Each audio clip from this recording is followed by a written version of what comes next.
losako bandeko na biso ba combattant bandeko so congolais topesi bino losako toza kosala émission na biso toza deuxième partie ya émission na biso oyo toprometaki bino toza kosala lelo alors naopesa losako mingi na bandeko baza na kati ya Canada parce que toza na kati ya Canada baope baza na kati ya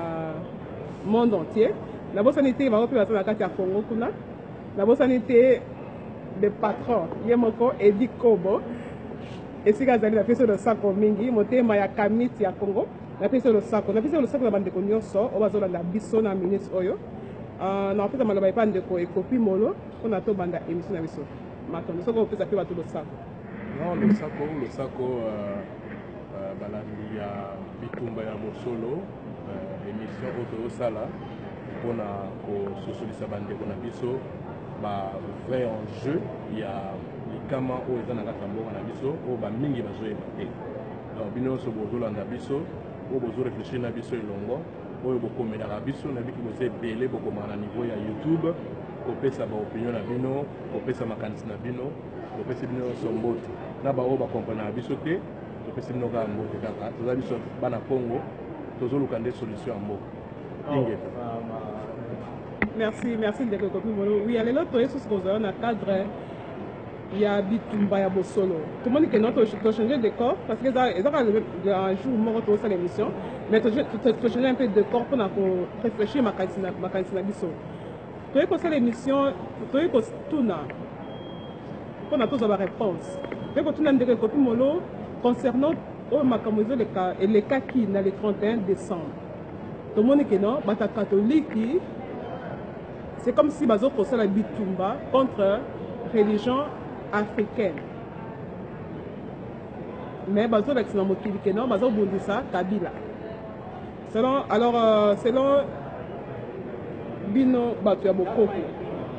yambi ke yo ndeko kokumono zaka muta bokoko alors okoloba nini na position oyo église catholique eza kozwa na minute oyo c'est comme si bazosala guerre moko boye alors toyebi te yo okosembola biso likambo parce que bandeko na biso mingi bacombattant bazocomprendre te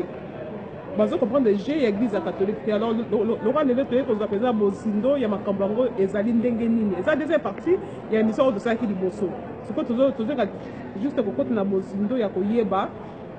je nini église catholique eza kosala est-ce que bazobundisa réellement Kabila mpona longola pouvoir ou bien bazobundisa église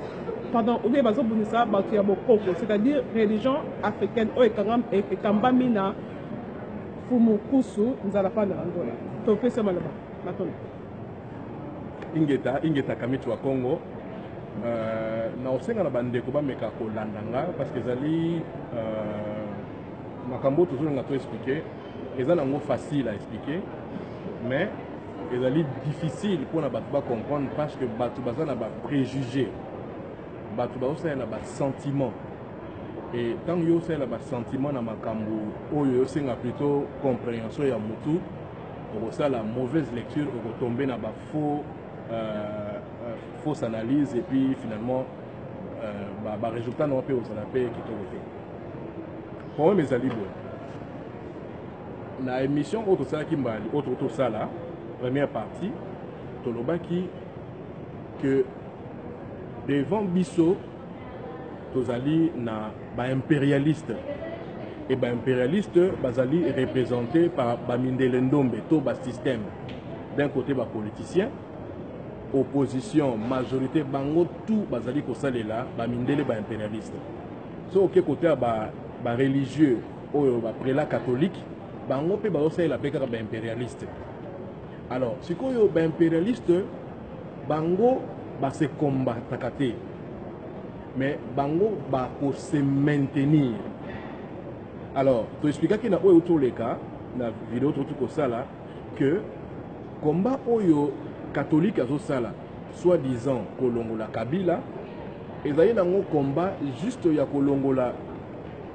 un pion oyo bango bautilize mpona baremplacer un autre pion ekosalama ndenge nini avant naloba enjeu ekosalama soki babengisi bamarche pendant que bamarche ezoya bakotrouve bamoyen na kati mpona bakoka kosala coup d'état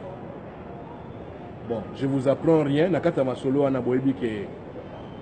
Africa Mazana Katsa Congo depuis la nuit des temps. Christian Malanga auto Kitakuna a salaki le côté mais toyebi ba affiliation à Christian Malanga na Vatican. Toyebi que Monusco Azana Katsa terrain et Monusco na Vatican bazali et Lokomoko parce que c'est le nouvel ordre mondial. C'est les jésuites. Donc ce sont ces forces impérialistes qui nous ont esclavagisés, qui nous ont mis na kati ya colonisation, oyo bazali ko bundalelo pour un système wana éthical. Mais éthical ndenge nini, il faut baper sa peuple l'impression que le problème ya Congo est Zande Kabila. Ce qui biso tombé na piège wana, c'est que biso tout ça l'été parce que hier encore il y a 20 ans le problème du Congo c'était Mobutu. Et bango kande bazalo betre so masolo wana Mobutu dictateur Mobutu boye et les loyo et tchale lo camp bangandi na baluba Mobutu dictateur Tshisekedi sauveur du Congo. Le problème n'est pas là, le problème n'a jamais été là. Ou les alliés système na bango a divisé pour mieux régner. To tomber sous la base wana te. Le problème ya Congo eza Kabila te.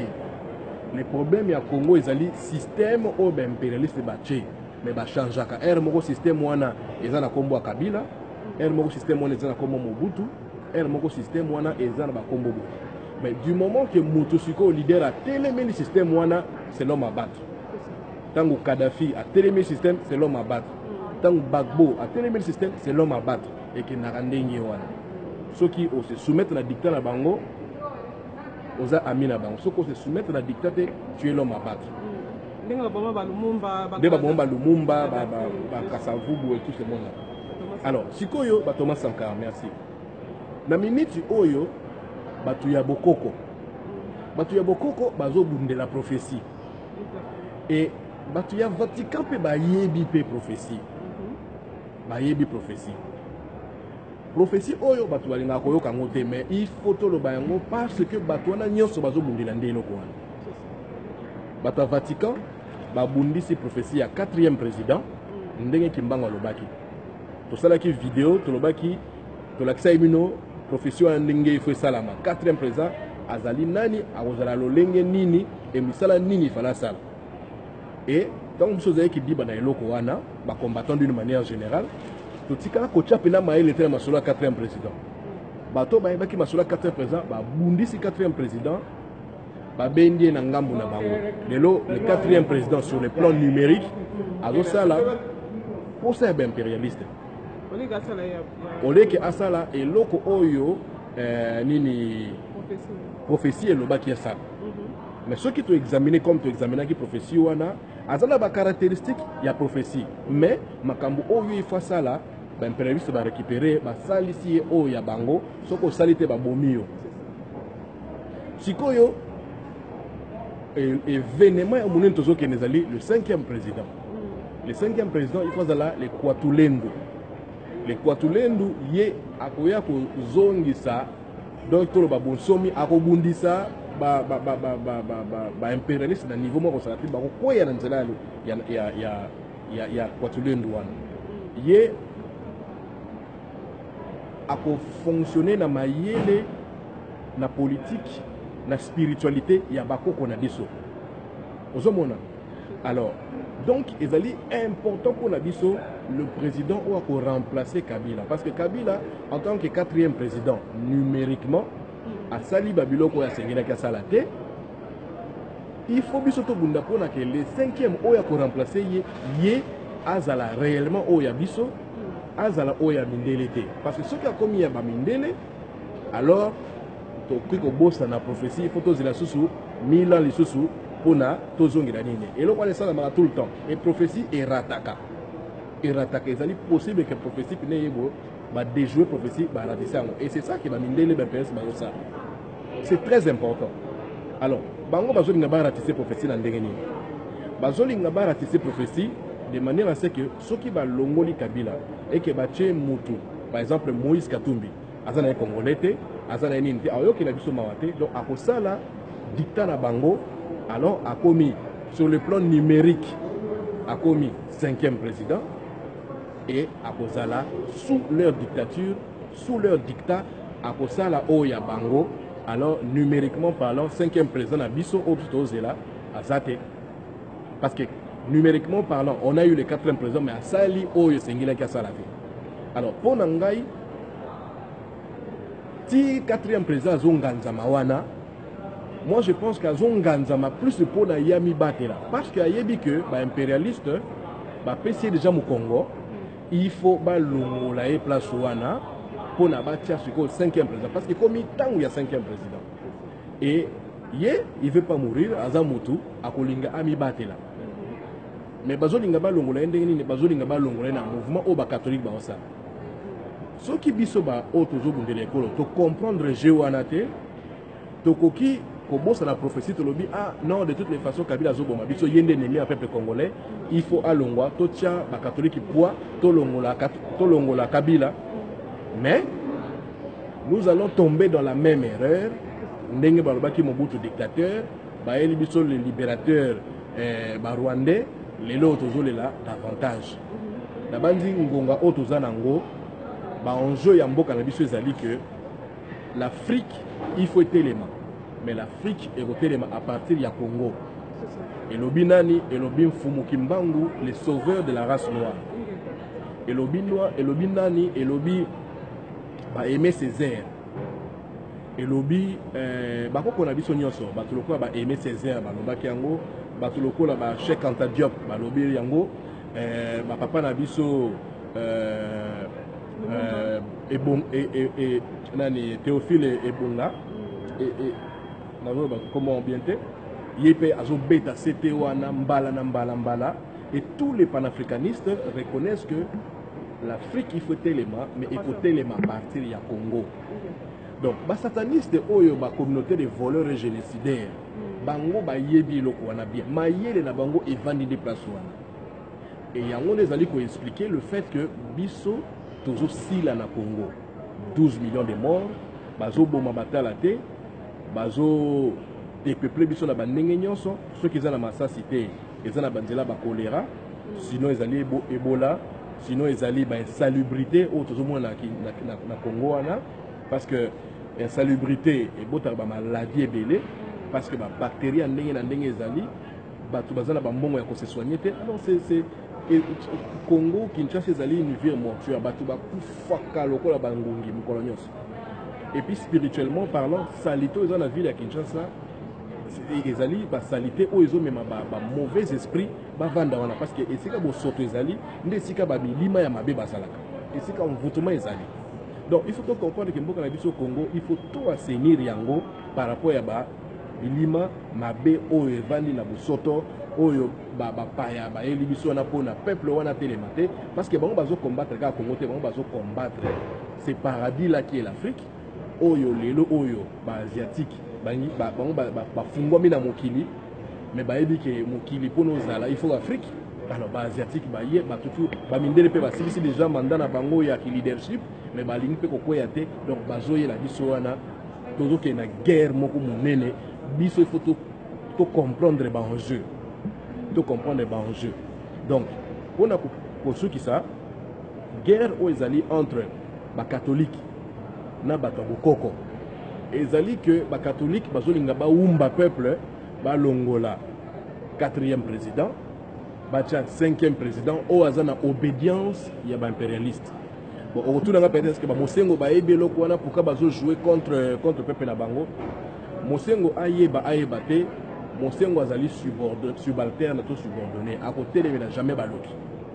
ba politicien oya biso ba mindele ndombe baye te bango bazali ba subalterne ba koki jamais côté de mela baloki ezali ndenge wana parce que soko meki ba kobo mayo to ba kotiona nini ba tona tout ba yebi donc ba sala hypocrisie alors pour la baloba te bazala ba bénéfice moi ba kanyaka moi ba nini bazo vivre bien donc guerre ezali que Batabokoko ba yebi enjeu au wana alors balingi ko tomber na kati ya ba jeu ya mike te ki oto longola Kabila non bango balingi prophétie et kokisama ndenge longo bani soki 5e président koya il faut 5e président biso bana ya Congo to produire et et professeur lobby bana ya bilaka ba uta na poto bangonde ba roya ko bikisa mboka donc eza ba mindele te eza ba politicien te eza ba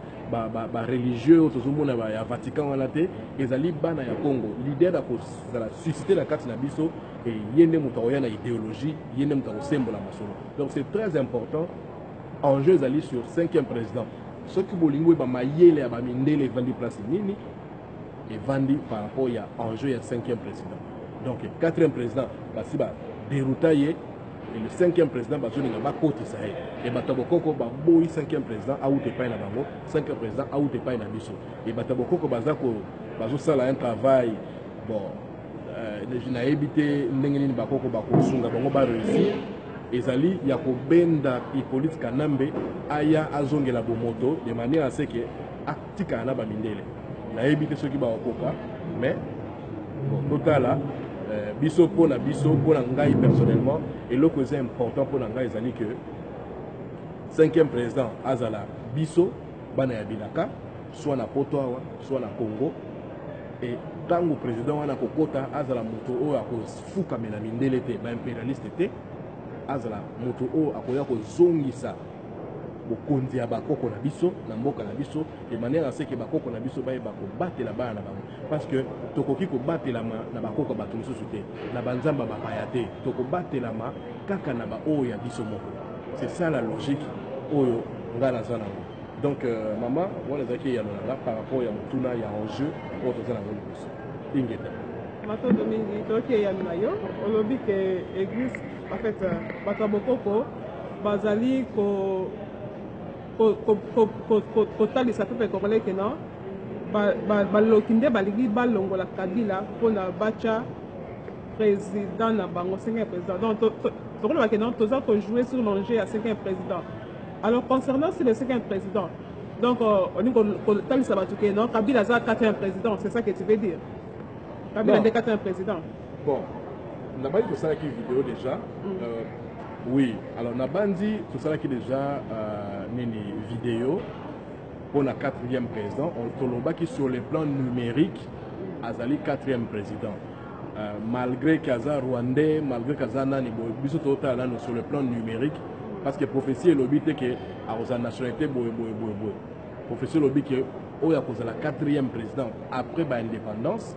donc sur ce plan numérique il est le 4e président mais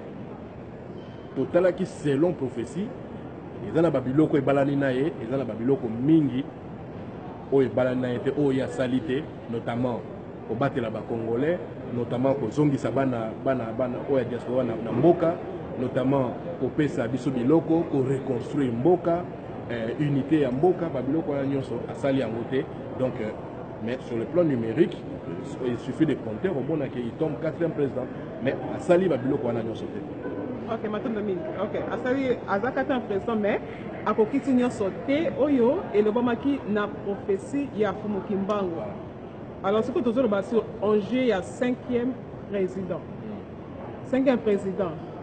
Mais tu as ba combattant mingi balobi que non église catholique ezako aider biso. Ezako aider biso parce que non bango baza na bonzambe, bana bonzambe donc ki bonzambe na bango ndezo sala que non et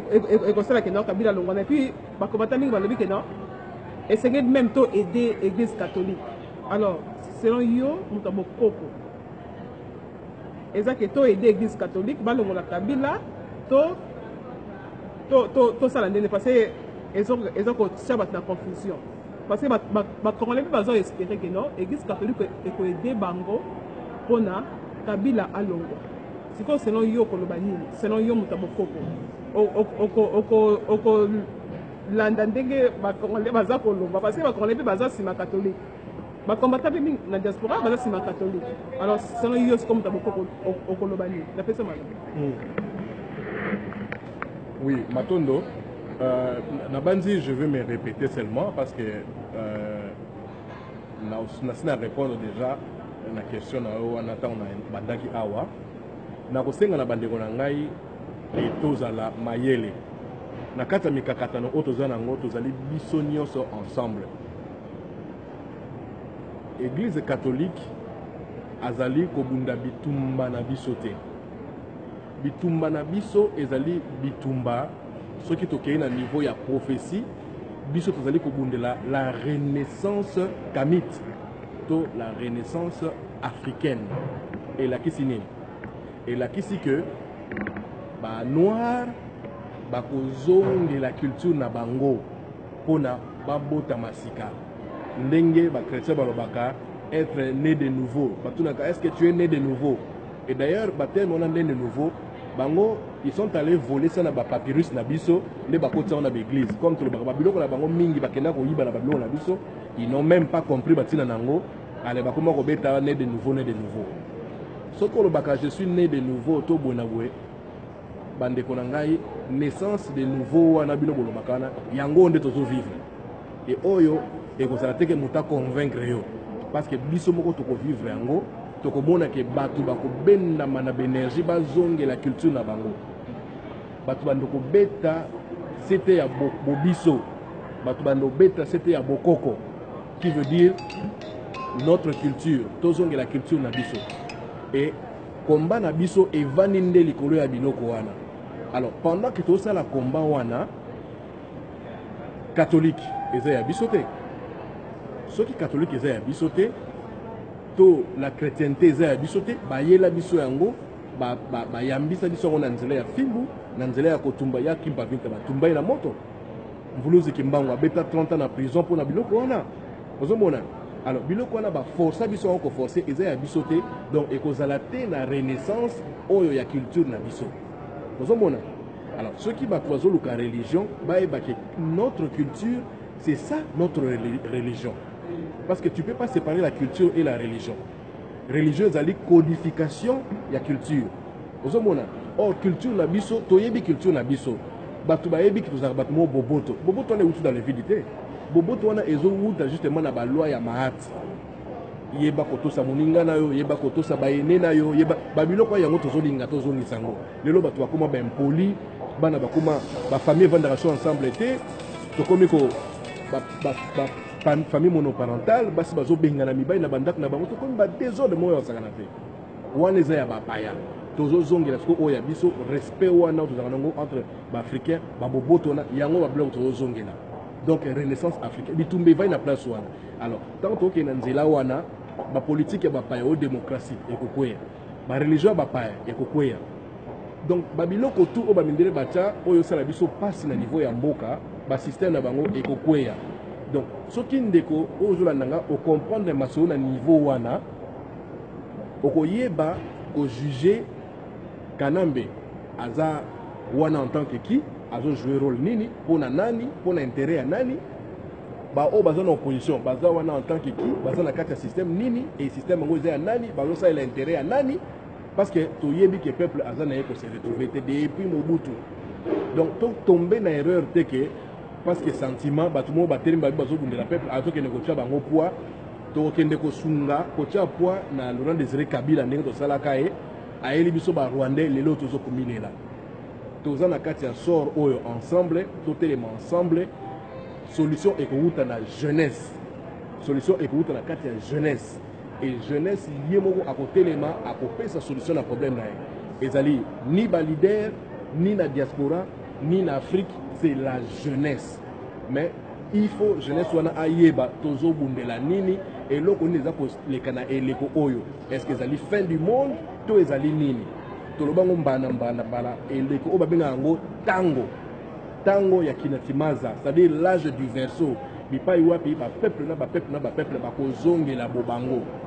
c'est là le problème mais biso soki biso tozongeli biso ba mindele faut batika biso donc ba intérêt o bango bazana na mboka il faut pe kwea bango balingi te yango bazonyokola biso nde bazonyokola biso ndenge wana c'est ça la philosophie ya bamakambo nyonso donc soki otali kaka ke non Kabila azonyokola biso azoboma tolongo na Kabila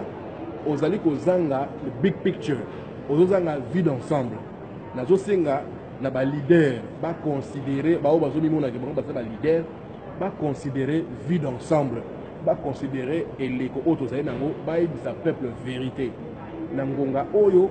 biso tozali na kati ya renaissance africaine Afrique il faut etelema ndenge kimbango alobaki mais ekotelema à partir ya Zaïre à partir ya Zaïre mais tozali na besoin ya leader mwana elaka wana o babingela kombo ya Kwatulendu il faut aya yende 5e président yende photo bundela mais soki tozwi katulendo te bao nyonso ba mindele bakoya o Moïse Katumbi o soki bato nyonso tobike bazana dictateur ba mindele il faut telemela bango parce que ezali ba mindele bazolinga baumba biso susu basala biso ndenge basalaka biso après l'indépendance est égale à avant l'indépendance. Ndenge sera en 1960. Et wana on ne veut plus ça. Erreur papa na biso bakoko na biso basalaka kuna génération na biso to vaina ba mindele to zaki ba copine ba mindele to tangina bango classe moko to lalina bango ba mbetu moko to yebi bango bien mundela mekaka mais soko telemeli mundelo bise non azonga kasima bangaka. Donc biso za ba noir moindo abangisaka les noirs fait peur ata biso moko yo moindo tana kata mulili ko bangaka mulili alors to saela ki moindo wana to bangisa bango bazonga na sima tozwa bosomi ya mboka na biso ingeta tozwa bosomi ya mboka na biso c'est ça le oyo nde sengeli toloba et ça oyo nde sengeli tosala tozwa bosomi ya mboka na biso alors on a poser en dernière question si je peux dire message nini espoir parce que on dit que non peuple congolais alanda catholique ezali ezomema biso na libulu oyebisi peuple congolais balanda ba politicien te oyebisi bango que non mutu oyo akobikisa peuple congolais ezala bapoliticien fumu kimbangu nde akobikisa biso peuple congolais et puis tolanda baprophétie ya kimbangu alors nalingi mpenza opesa message na peuple congolais oyo aza kolanda na minute oyo okobisa ye nini asala nini napesa matanga. Bon, et là, on a envoyé ce peuple congolais à Sala. D'abord, biso baye autres dans la poto. Naoye Sabino, on ne libère pas un peuple. Un peuple se libère yemoko. C'est-à-dire qu'à un moment donné, il faut que nous ayons comme une souka, Apollo, bah non. Ndenge Patrice Semenes Lumumba Balobaki, j'ai la ferme conviction qu'un jour, ce peuple se lèvera comme un seul homme et se libérera. Mais il pourra toujours compter sur l'aide des amis du Congo. À comment on a l'être comme la Moissinaï. Et l'être Wana, ça a inspiré beaucoup de gens, y compris moi-même. Et ils ont pris sa responsabilité, biso jeunesse africaine, autour de la poto. Tomicha na bomoko, na simaya idéal moko. Idéal on est aligné. Idéal wana ezali pe enjeu il y a avenir na biso. C'est aussi qu'on le là enjeu il y a avenir na biso. Autre lobike l'Afrique doit renaître. Doit renaître. Que bana na biso baza na espoir pour na mboka na bango pour na continent na bango. Tous la tête qui m'a tout le temps. Et là qu'on est précis là. L'Afrique doit renaître mais il faut renaître na biso moko bana ya Afrique. Donc il faut tout élément entre les Congolais, tout Sangana, na idéal on a qui Afrique il faut téléma mais il faut téléma à partir du Congo. Alors tant que biso to téléma ndenge wana to kosenga pe lisungi ya ba amis du Congo, bande kona biso les autres Africains qui sont ici parce que bango pe tozana bango ba boile moko. Les mêmes impérialistes bazo nyoko la biso bazo nyoko la pe bango. Mais esenga ka mutu moko asala moi premier pas pour la bande ko balanda. Kimbango lobaki et ko banana Zaïre après les autres Africains vont se développer. Vous observez combat au Sali. To bande qui combattant, mais les loba gabonais ba koti na kati, ba camerounais ba koti na kati, to comme moi belé. Il faut tous se solidifier comme des Africains panafricanistes.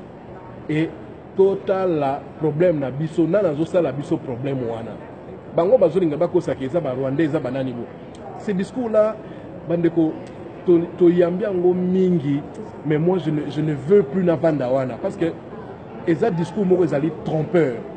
Parce que tant que tozo vanda ba Rwandais, oui, c'est vrai ba Rwandais mutu bazoboma. C'est vrai bango bazoboma. Mais Rwandais a télémi yemo côté de son propre chef a kende ko boma bande ko mususu. Paul Kagame a été entraîné aux États-Unis, biso tout oyebiango. Tant que ba entraîneur qui était pour na kendo linga ba africain, non, ba entraîneur qui avec une mission. Museveni a été entraîné par les Américains. Tant que ba entraîné ezalaki na mission. Hippolyte Kanambe a été entraîné par oncle James Kabarebe. Tant que entraîné la mission. Donc batona nyonso bazali entraîné ba mindele. Il faut tout tomber la maille, tout tomber la moto. Total que biso tout botami na basi, exact parce que aux chinois, parce que aux mindele boé, ndi dans un complexe. Ce qui osala mabe, mutu nyonso, il faut ko gange la mutu osala mabe, o isa mutu stop. Il faut to koma na niveau wana C'est ça l'unité qui va faire notre force. L'unité de la jeunesse africaine va faire notre force. Totelemeli bato na bamboka na bango, toyokisa bango soni, tobimisa bango na poisa. Boko qu'on a biso lobby, soko monindo ki belelaye. Tout ce que nous avons à faire dans le niveau ya poto, ezali tobimisa na no bango na poisa. To gange la bango. Tant et aussi longtemps, bango batiki ba acte na bango machiavélique ya ko bomaka ya kokosa ke eza songo mto sala. Soki to telemeli bango to tant et aussi longtemps bango ba kotika te. Biso to kotia bango panzili ko to komi déjà pe ebelé notre cause à Paris wana, mais je n'ai même pas reconnu Paris. Paris est comme le rôle de la ville africaine. Ba mindele bazomona na pratiquement plus. Alors ebelé ba africaine baza to zalaka kana te to te ka ba carte ceux qui bien ngoni ba tract na banini ba tract na ba pona ba salon de coiffure. On peut pas continuer à vivre comme ça. Donc il faut tout sangi sa force wana énergie wana to telemela batu oyo babangaka to vana ba mindele to bike mindele soko tombokeli akoyoka somo azongaka na sima soki to telemi liboke e ko la force na biso to gangeli bango bakozonga na sima et to risque ko telemisa population na biso kuna ko sema que non ngongebelemi ya renaissance africaine énergie wana juste na énergie wana parce que combat la biso zali combat moko juste parce que combat la biso zali combat ya vérité bakoko na biso bakosunga biso na kati ya élan ya vérité. Makambo na zoloba, c'est comme des paroles, mais en même temps, ezali nangope, ba règle moko spirituelle. C'est comme ça que le monde fonctionne. C'est-à-dire que ce qu'on dit, l'existence n'a pas changé. Il suffit que yo télémon, que c'est fini maintenant, que sous beauté, l'existence peut changer. Bisonne to décidaka, c'est que notre lendemain va être. Alors, bisoto téléma, tobo ya awa, to ebisa ba population na biso kuna na ba message que c'est fini na bato bazonyo ko la bisoto. Kuna pe bako telema bakoko na biso bako sunga bango na pesa moi sekele moko mama ngonge belemi bandeko na ngai to kende to bimisa to libérer bakoko na biso o bazana kati ba musée bakoko na biso ba vandi na ba musée ebele namoni nani bandeko na biso ya kuyalu na pesa penza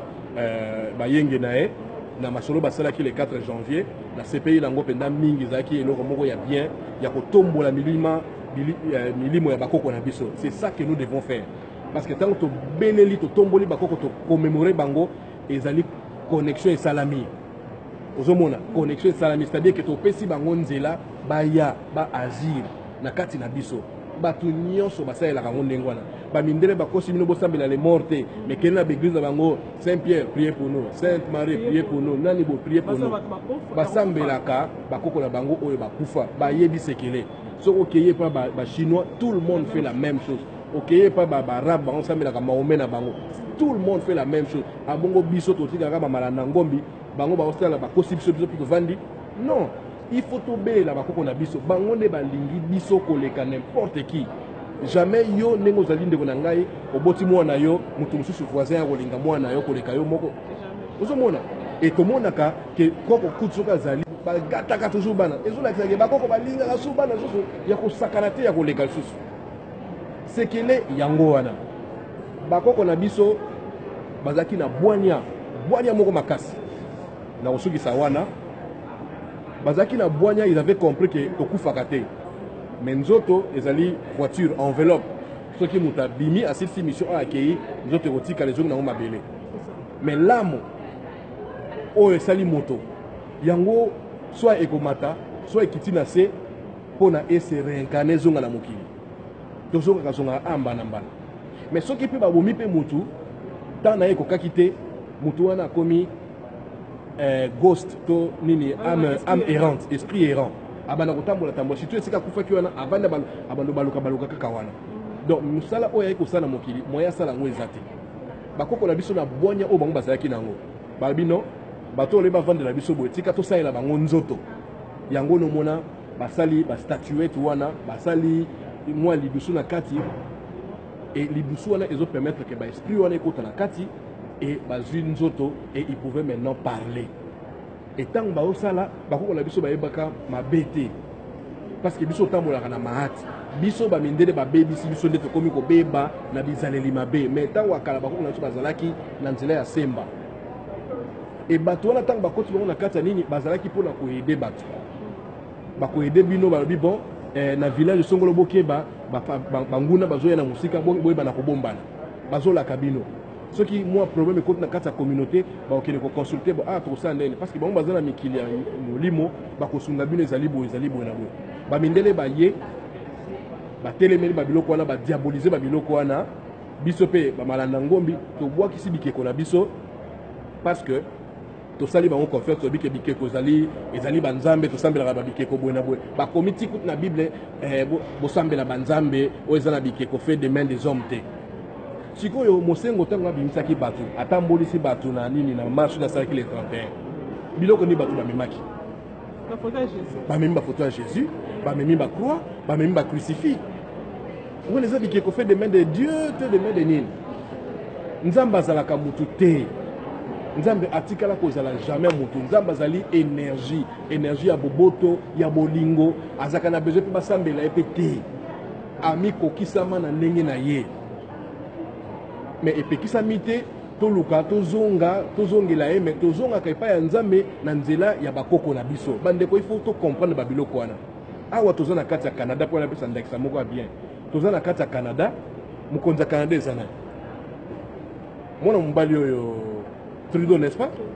mama sikoyo lelo oyo soki ozwi problème na ndako par exemple ndako no moto epeli okeno sana okeno senga Trudeau aya otaila soki lelo oza na salaire te mosala ekatani yo okende pas Trudeau papa Trudeau ayatalanga salaire parce qu'il y a mokonzi ya Canada saela yo non mais ezali na ba organisme bato oyo okende kotala mpona ba résoudre problème na yo soki oza na mosala te okende par exemple na Bourassa ozo comprendre ba Trudeau Canada basala ba système ba schéma oyo ke soki oza na problème okende kolela kuna soki oza na problème okokelela c'est la même chose nzambe azali tellement monene ke likambo oyo tata nzambe sala ça ne marche pas comme ça okokende na oyo azali direct na yo soki oza na problème ya moko bo okende komona police tokobenga 911 tala police bona bo okende pas Trudeau te alors soki awa na Canada tozokende pas Trudeau directement te tozokende na police tozokende na ambulance tozokende na Bourassa tozokende na bablo abongo ya nzambe sikoyo nzambe aza eloko akosakana te aza mpe mutu mpe te tokendaka toujours epai ya bakoko okokenda epai ya koko ya voisin te na epai ya koko ya bapaya te okokenda koko oyo ya yo moko oyo akufi oyo aza na monde ya milimo ye nde akoyeba kosunga ça fonctionne comme ça tout le monde fait comme ça bamindele babuba biso bazwi bakoko na bango bakomisi bango banzambe bakati biso bamaboko batumbi batu balobi ke oyo nde nzambe biso tosambela bakoko na bango parce que bayebi bakoko na bango bapesa biso eloko te bango bazali kona biso et puis balobi nzambe azali mundele quelle abomination et bandeko ebele baza wana otali bamemi kurusi ya Jésus baotambola mama Maria osalisa biso epo bakelongola Kabila botala nano baabomination mondele wana bandeko tozobeyela bino tozongela bobiso totika komibwakisa biso moko parce que tobwakisi bakoko eza lokola biso moko tozomibwakisa tosala baaction tokende kolibere bakoko na biso oyo baza na kati ya bamusée bazwa bikeko na biso batiango na kati ya bamusée wana il faut tokende torécupere tolibere bakoko wana parce que baesprit mingi oyo emati te eza evandi prisonnier eza lokola cage soki ozwi cage otie perroquet na kati ofungoli cage perroquet okende awabeta pena turobu azongini so avai na kati parce que wana eza lokola ndako na ye e bakoko mingi baza ndenge wana bavandi na kati eloko na eliki kaka ke so ngongane ekoki akende to ngongane biso tolamuka tolibere bango tokende torécupere babiloko na biso donc vraiment oyo navai koloba yango wana nalobi mwa mingi me na banzi oyo nalobi nazoliki ekolembisaka meme bandeko bakomprendre esika nini bitumba oyo evande mingi ya solo matondo mingi na retenir en face moko lobi so d'accord résumé yango mokie olobi ke non tolibere bakoko na biso mpona bango mpe baya kosunga biso mpona tomema libération ya mboka donc bandeko na biso bacombattant alors esengeli tocomprendre toyeba enjeu ya bitumba oyo eza nini parce que soki tocomprendre te tobandaka kotourner sur le rond ndeko ekopi mona alobi ke non esengeli tolibere bakoko na biso mpona baya kosunga biso mpona tolibere mboka na biso na maboko ya ba-impérialiste donc bitumba na biso eza contre Kabila te parce que so eza contre Kabila tokotosila nde depuis kala mais eza contre ye te eza nde baloki ya Congo, c'est-à-dire impérialiste, parce que so to lebi to longola Kabila ba ko ya so mutu mususu to bandeli susu combat biso to lingi to bandeli susu combat to lingi après Kabila bikibesi là et non to sibisi Kwatulendo doyer quand on parle de Kwatulendo na bandeko ba yebite ezali roi d'Ifan Kwatulendo ezali na Kikongo je pense hein Kikongo nde balobi Kwatulendo eza roi d'Ifan, c'est-à-dire président oyo keno bandele bakokoka ko diriger te yende wana nde mutu akobongisa makambo nyonso comme c'est kozala bien wana toza kobunda yango toza ko faire réveiller bandeko na biso bandeko na biso baafrika tosangana ensemble tokende vers la renaissance africaine. La renaissance africaine ozosalaki non etombola baindo parce que ntango oyo ezali ntango ya baindo bazatombama bazwa mpe bosomi bazala mpe na kimia tozala mpe na esengo bamboka na biso ezala mpe neti bacanada oyo tozala mpe respecte tala nde tozomona bato ya hm nde basali mwana na biso ya mokie tala ndenge parce que bazorespecte biso te biso tolingi tozala respecte na mokili mobimba bamboka na biso bapasi esila bato batika konyokwama baviole esila tokoma mpe bien lokola bacanada oyo mpe ndenge ezali kutu ekoleka même canada parce que canada eza eloko te donc kocompare na soki toyebi tocompare canada na congo donc canada eza eloko te états-unis mpe eza eloko te france kutu koloba te eza nia soso donc bandeko nango bacongolais tobunda bitumba ya bosolo tobundisa baloki bavrai baloki ya teke Kabila te Kabila petit joueur